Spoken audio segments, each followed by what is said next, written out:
Hello and welcome, student. Today we will begin discussing women empowerment, class 7. So let's begin with. So in the last chapter, what we have discussed how socially created biases undermine the work done by women and regard it to be economically reproductive.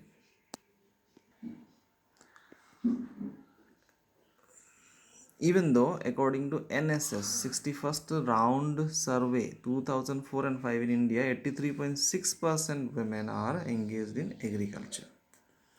So, yet the work done by them goes recognized. In fact, some experts are of the opinion that if we take into account all the work done by women, then the gross domestic product GDP will increase notably. With changing times, more and more women are going out to work. Yet, traditional stereotypes limit the opportunities for women. That means women want to work, women were going outside for work, but there are not many jobs available for the women because they don't want to give them those who want to those who have the jobs, they don't want to give to the women. So stereotypes prevent them from opting for unusual professions. But you could see now a lady, what she can't do. A lady pilot also came up.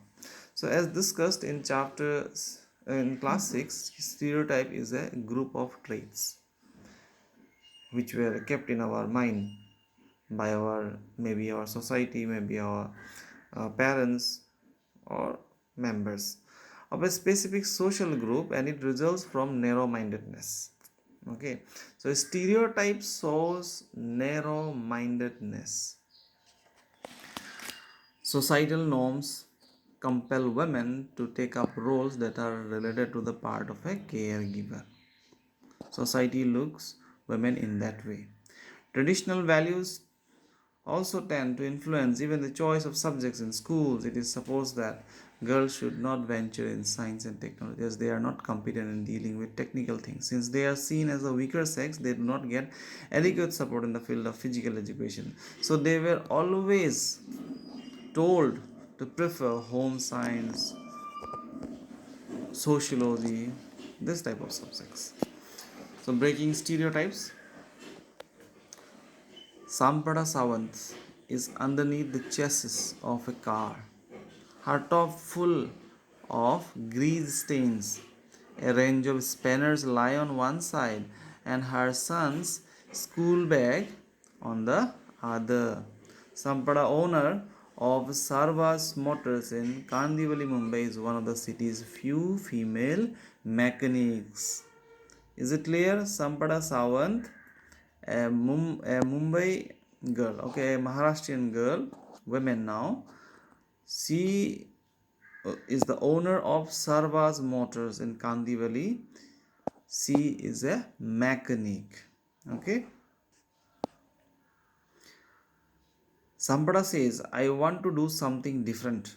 10 years ago, she was the first woman to join the 2 years motor vehicle mechanic course at an industrial training institute. 4 years ago, she set up her own garage. Nevertheless, today more and more women are opting for unconventional trades at this institution that coach college dropouts in a variety of careers. So you see, women break stereotypes. The headline: Take up new trades by Kiran Wadhwa, Hindustan Times, Mumbai, 20 December 2009. What women can do and what women cannot. Now stereotypes cannot protect them. Due to the prejudice or stereotypes, people, especially children, face a lot of pressure if they refuse to follow the dictates of the society. Sometimes these come in the form of peer pressure, while most of the time it is the demands of the adults. From a very young age, it is instilled in the minds of boys that they have to run the family in future. So they need to opt for subjects and career that are economically rewarding.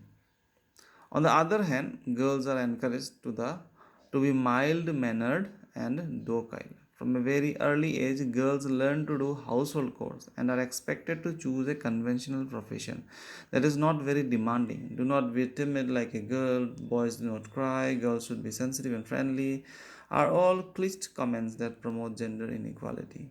Not only that, you could see that when a boy and a girl are sitting, especially girls were told to work. So that is, these are all gender inequality. Society wants girls to do some particular jobs and boys to do some particular jobs. Women and learning in the past. Today, going to school is a vital part of our life, with so many schools and colleges coming up in every nook and corner of the country. It is difficult to believe that education might have been out of bounds for some in the past. Very few people mastered the skill of reading and writing. Most young boys learned the family trade. The situation was worse for girls as they were forbidden to read and write, even in artisan families. Women only performed supportive functions but could never be masters. For example, when an ironsmith prepares tools, the women pull the bellows, or in case of potter, the women collected, kneaded, and prepared the mud, but they never were masters. Okay.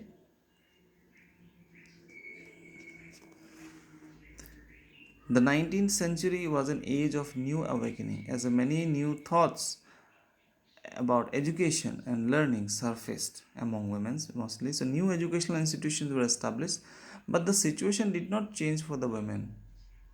So, women struggled to become literate. Many women of that time challenged the traditional beliefs and set up schools for girls. Soon they began questioning the societal norms, inequalities prevalent in the society, and even suggested new ways of establishing an unbiased social order that was equal opportunity for all. You could see some names are there: Pandita Ramabai, Rasundari Devi, and Rokia Sekhawat Hussain. They were the torch bearers of the age. Okay, and these ladies must comes from mostly Rasundari Devi, Rokia Sekhawat Hussain. They used to come from during that time Bengal. Okay, so you could see Pandita Ramabai never went to school. But how did she learn to read and write? She learned to read and write Sanskrit within her own home.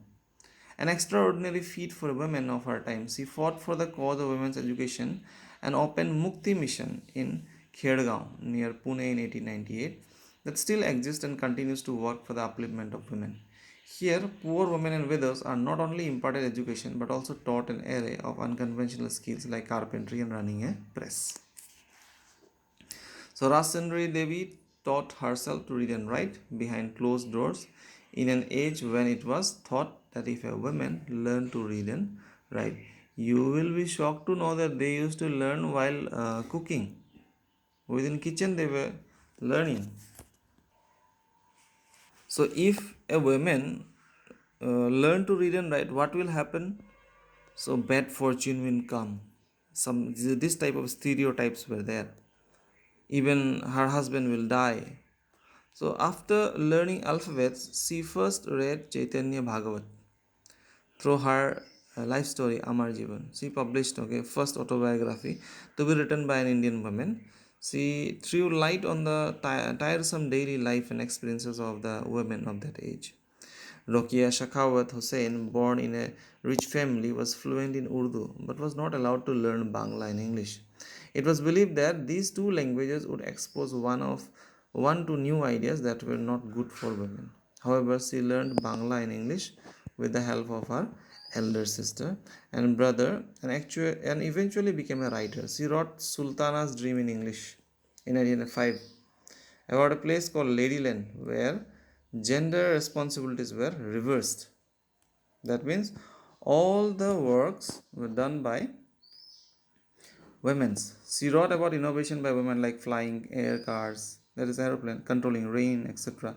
In an age when girls could not attend school, she also started the Sakhawat Memorial Girls High School at Bhagalpur that was later shifted to Kolkata. Just imagine the hard work done by this lady, Rokia Sekhawat Hussain. Born in a rich family and learned English, then wrote Sultana's Dream in English in 1905. Then even she established Sekhawat Memorial Girls High School, which was later shifted to Kolkata. Devi also, Rasundari Devi also, she also worked very hard, learned read and write, and wrote her story called Amar Jivan. So thank you for today. Tomorrow we'll discuss women and learning today.